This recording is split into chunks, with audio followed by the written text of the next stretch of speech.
Cirigliano County 911. Yes, hello. This is Anthony John Cirigliano, North Michigan Avenue in Fremont, Michigan, 49412. Okay, what's going on tonight? Yes, everyone is okay, but I need the Fremont Police Department, and I believe he is Captain Geating, John Geating. I need some police protection immediately. Okay, for what? It is of vital national interest. It is related to September 11th, and people want to erase me from the face of the earth. I'm not crazy. Mr. Geating knows me. I'm a Christian. I just need some help, and then the U.S. government will take it from here.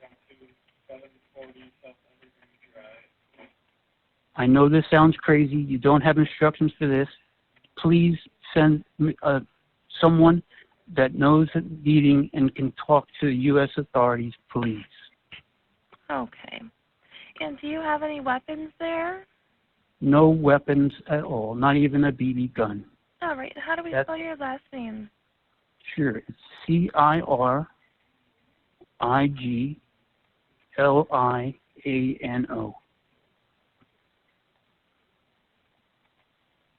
And your phone number? We have no landline. Okay.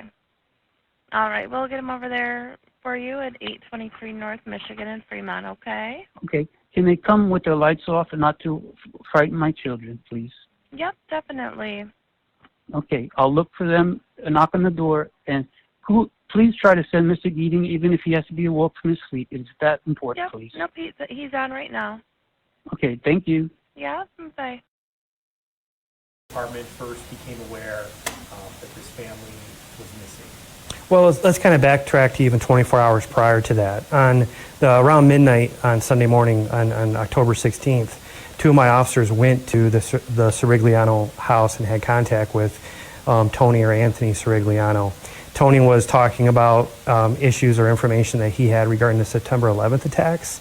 But really what my officers were spending a great deal of time doing is talking to him and making sure everybody was safe and trying to make sure that mental illness wasn't putting anybody in jeopardy, because honestly that's a very abnormal thing to say and make a police report of.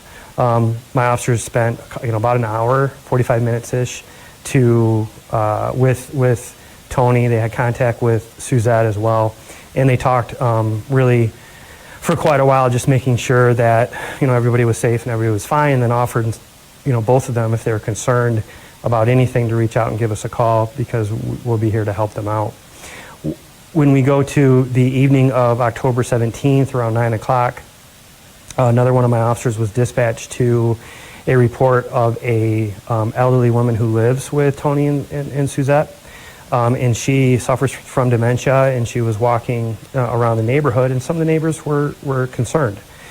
So my officers, through the course of that contact, were able to talk to different family members after noticing Tony and Suzette and the boys were not at home and therefore unable to provide care for the elderly grandmother.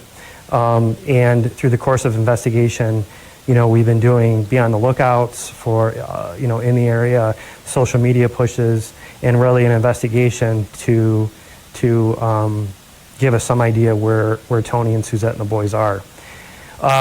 We don't see any signs of violence. We don't see any signs of foul play right now.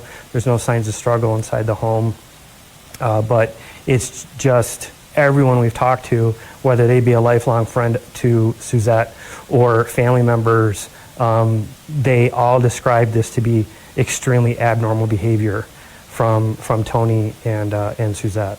So my office is doing everything we can. This is part of that effort to really reach out to as many media outlets as we can to get the word out that, hey, Tony, Suzette, please let us know that you're okay, and call family, let them know that you're okay.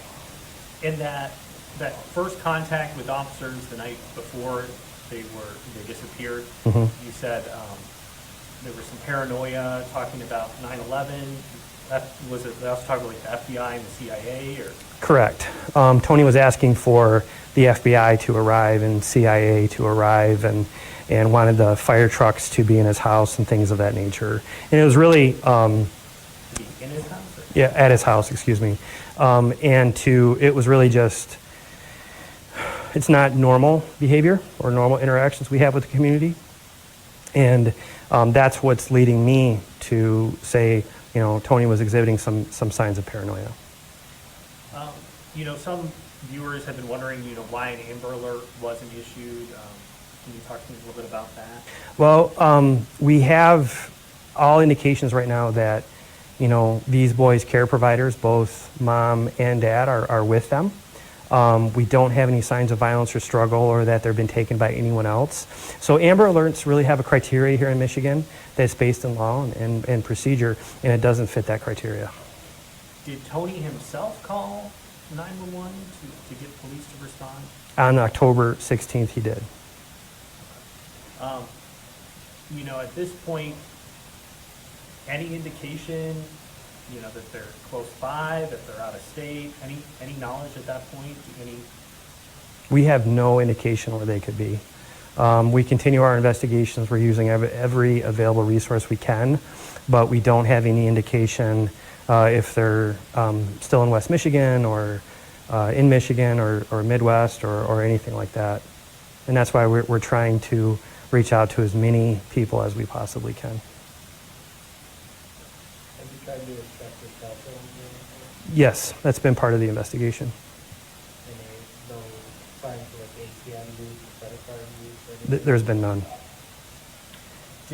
Have you had previous contact with this family in your department? We've had one contact last summer. It was one of the boys who had been downtown, and one of the shopkeepers were concerned, but the officers, it was not a confrontational type or an enforcement issue. Everyone was very amicable and polite and courteous, and that type of contact with somebody is much appreciated. So we don't have any type of prior call history that's anywhere close to what we're dealing with right now. What's the status of the mother-in-law? How is she doing? Is she being cared for? Who's caring for her? Different family members are taking care of her, but she seems to be well cared for right now. What, you know, and it's this van that you believe. Tell me a little bit about what you think are they still driving this? I mean, was that the last thing they were seen in? So we know that they own a 2005 Toyota Sienna, which is a minivan. It's silver in color, and that is not in the garage. So talking through different people in our investigation, this is the common vehicle they use. You know, how unusual does this seem, you know, when you were talking to the family members? Has this father ever run off before or anything like that? No, everybody is shocked. And I would say that's the best way to describe it. When you talk about and look as part of an investigation, what, you know, is there a prior history of this? Is there any indication that this was going to happen? And we don't have any information like that. Okay. What are officers doing right now, or kind of what stage of the investigation, you know, what's happening now to try to find the family? So while we work on financial records with different financial institutions, we're conducting search warrants. We're working with the state police and trying to get assistance with cell phone use. We are doing a variety of different things. The biggest thing right now is trying to get a hold of anybody that has information that would help us locate this family. And we are doing interviews just regularly on that issue. Do you know how long they've lived in Fremont? Approximately 4 years. And prior to that, they lived in South Carolina in Jasper County area. Okay. We've heard North Carolina. You sure it's South? I am. Okay. And have you talked to any police down there? Any prior cases that might have relevance to this? We're still working on that. You know, are you hopeful at this point that they can be found safe and alive? I am. What do you want people to do if they might have seen this van? If you've seen this van or have any information about where the Cirigliano family could be, please contact my department. And If you don't want to leave your name, we also have Silent Observer here in Owego County that you can reach out to as well. Okay. I don't know if you're able to tell at the house, but could you tell if they took anything with them, like clothes or food or anything? It's hard to say because we don't have someone that can really give us before or after. But I don't see closets missing, all the clothing or anything like that. If that helped answer that question. Okay. Anything else you want us to know? No, we should be all set.